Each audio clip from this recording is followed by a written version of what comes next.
Hi everyone, and welcome back to my channel. In today's video, we're going to talk about the small but very simple changes that my family has made over the last year that promote sustainability. And I also want to thank our sponsor today, Babydub, for supporting and believing in my channel. Alright, so just so that we are all clear on what sustainability is, sustainable living describes a lifestyle that attempts to reduce an individual's use of the Earth's natural resources as well as our personal resources. And you all may be wondering why I'm discussing this, as it is a little bit of a departure from my typical content. However, what I'm about to share is not only important but very easy changes that we've made and that you can too if you only knew how. And let's be very clear, what I'm about to share is not things like, creating structural solar panels in your backyard. These are small, very simple changes that we as individuals and parents can make within the four walls of our home. And now is honestly a great time to start making these changes because the earth is quite literally on fire in some places, and we just want to do what we can to help make it last for future generations. And that ultimately is what sustainability is all about. So I've broken this video into 4 categories, and these are changes that you can make as it pertains to your children, food and drink, clothing, and conservation. And we'll start with the children. A change that we've made in 2020, and I've discussed this in a previous video in regards to our children, is the types of toys that we purchase for them. As a family, we've been more heavily focused on Montessori style learning as far as the children's toys.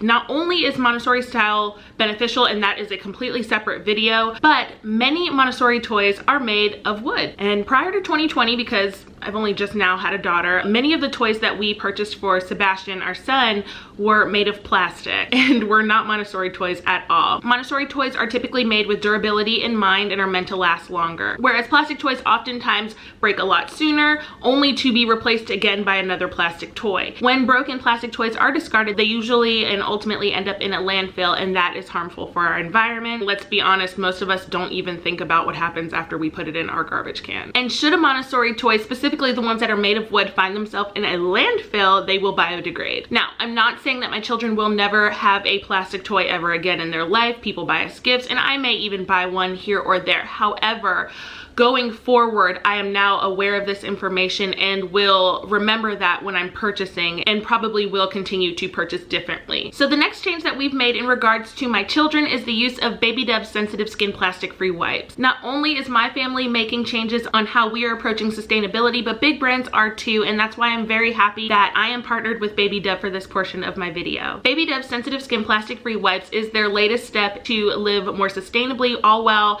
still providing a gentle skin solution for our babies. The wipes are made of 100% plastic-free fibers, and for the first time ever, the packaging is also 100% recyclable. I gotta be honest, I was shocked to find out that many of the very popular baby wipes are made with plastic fibers, and I'd been wiping my children with them, and I was even more surprised to find out that they weren't recyclable. I blindly assumed that they were. If you have children, I just want you to take a second and imagine how many wipes you have thrown away since they were born. It's really jarring to know that many popular wipes can be made of up to 40 or 80% plastic, which is about the equivalent of 8 shopping bags per pack. That is a horrible statistic, and it takes a very large toll on our environment. Think of all the children in our world. I love knowing that these wipes are clean and created to be safer for the environment while not sacrificing the ease of use or the gentleness we all want for our little ones. I find that these wipes are soft to the touch, yet very effective in cutting through all of my children's messes. And again, not only are they 100% plastic free, but these wipes also have naturally derived moisture, and they are free of parabens, phthalates, dye, alcohol, and fragrances. So that said, Babydub wants to encourage all of you to use the hashtag protecting our future when you post photos of how you practice sustainability in your own life. You can get Babydub sensitive skin plastic free wipes at Walmart stores nationwide, and you can also click the link down below in my description box to learn more. And the final way that we operate in a more sustainable way as far as my children are concerned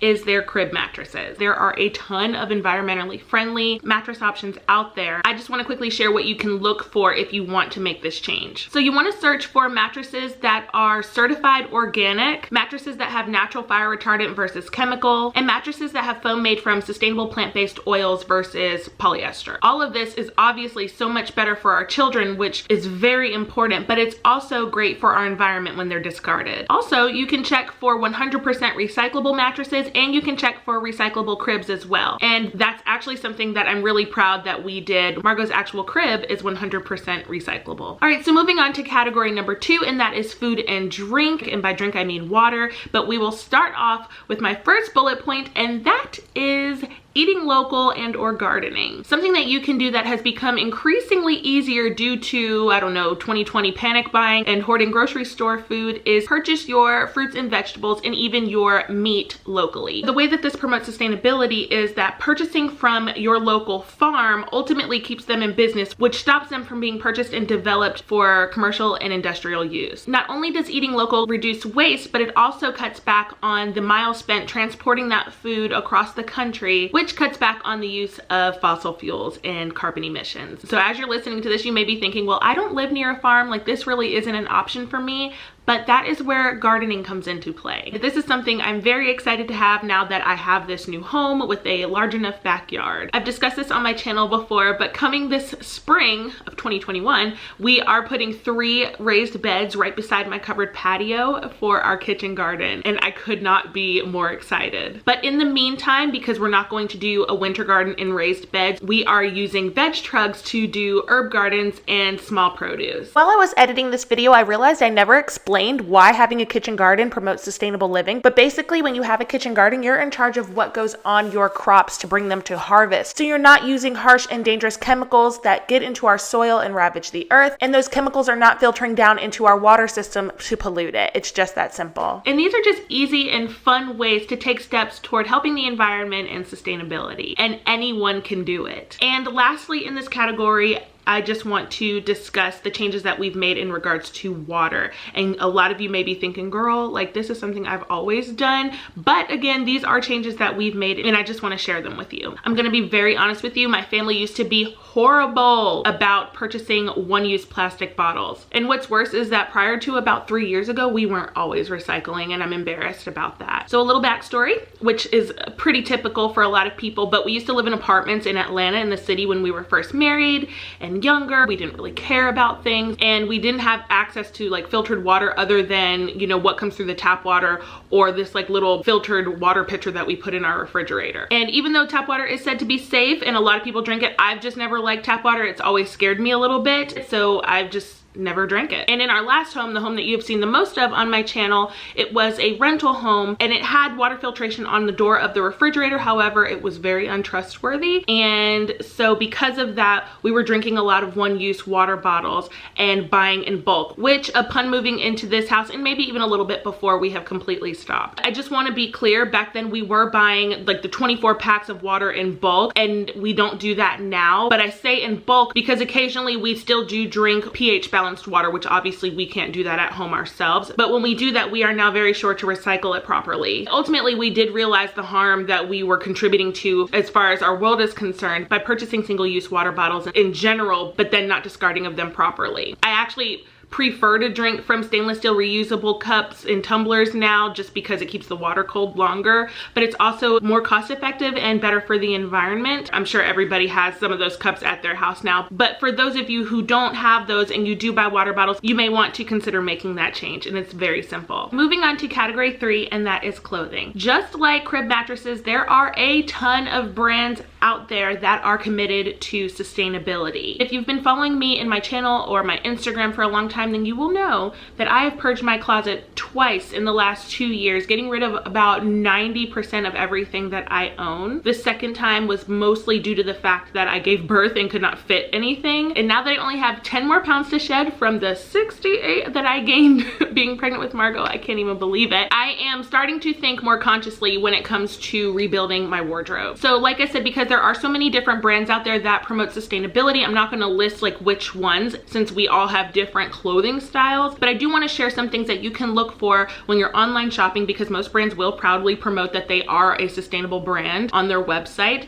And maybe if you're doing some online shopping, you can go and look for this information to find out if this is a brand that you want to shop from. Now, I just want to put it out there before I even start telling you what those are. This is a very hard thing to do, to create a wardrobe that is 100% sustainable. I know that my closet will probably never get to that point, and I know that I will buy things that aren't sustainable. However, now that I do know the information that I know, I will think differently when I'm shopping, and if there is a chance that I can purchase something that is more environmentally friendly, I will. The first thing you can do is just type into Google clothing companies that support sustainability, and that'll give you a list from there. But you can also go onto their website and look for practices such as these clothing items are made from recycled materials. It's also important when looking for brands that promote sustainability is looking for companies that use all organic guidelines in their manufacturing process. And then aside from looking at all of those things, you can also consider purchasing things secondhand.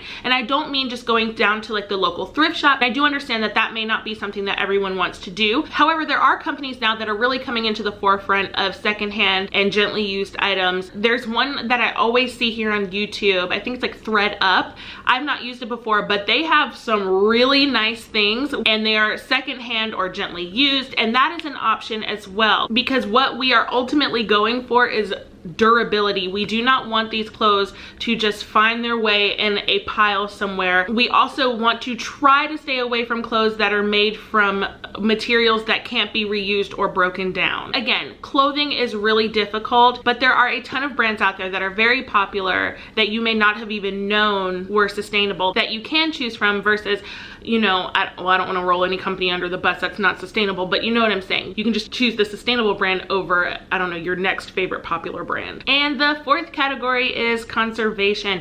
And this category, I will not be saying anything you have never heard. I'm going to share with you a couple things that we've, you know, started doing in the last few years and in 2020 specifically that maybe you can too. Now, the first one is recycling, and I kind of touched on it when I discussed no longer buying water bottles, but it's so important to recycle. I've been married for almost 7 years and we did not recycle as a family for the first 3 of those years. Recycling just was not something, it's something I learned in school that we should do, but it wasn't necessarily something that I grew up doing either. And I truly do feel guilt about that. If you own a home, a lot of the times if you have a homeowners association, they do provide you with a second trash bin that is specifically made from recycled materials. The thing about recycling, not all paper and not all cardboard boxes can be recycled. I had no clue that when I was done with our pizza and I broke that thing down that I should not be putting it into our recycling bin, because a lot of the times pizza boxes are covered in cheese, they are covered in grease and food, and the fibers in that cardboard cannot be separated from grease and ultimately cannot be recycled. Another thing that can't be recycled is shredded paper. And I don't really shred a lot of paper, but I do have shredded paper in my art closet and I actually use it for my children's Easter baskets, and thank God I always keep the paper and keep reusing it. It's not that shredded paper can't be recycled, but it's little bits, and if all the little bits are all over the place, it's not possible to recycle them. However, there are many places that will provide you with like certain plastic bags that you can put your shredded paper into, or they can provide you with, I don't know, brown bags or certain cardboards that you can put it into so it can be recycled at one time. But if you're just throwing shredded paper into an open bin with other recyclable materials, you might as well have just put that in the regular trash can. Those are just 2 recycling things that I learned when researching sustainability practices earlier this year, and those are also 2 things that I had no clue that I was negatively contributing to. My next bullet point in conserving our earth is something that we could all do more of, and that is picking up trash. And because I have taken a more active role in living a more sustainable lifestyle, I do now feel guilty if I pass by trash on the ground. But I can be completely honest, there are times I've seen trash on the ground and I'm just like, ooh, somebody's bad for putting that there, but I'm not picking it up. And I don't feel that way anymore. I actually feel bad if I don't pick it up. And now picking up trash in 2020 has gone from just seeing some, you know, McDonald's wrapper on the ground to people leaving their masks and their gloves on the ground. And this is, 1, it's disgusting. No one wants to pick up after you. But 2, it's so sad because a big portion of our population is wearing masks, and this is now something that is on the ground that wasn't really there before. And when you think of all these added germs that are floating around in our world right now, your first thought isn't, let me pick up someone's dirty mask. It's, let me stay far away from it. But if you see it, consider picking it up and doing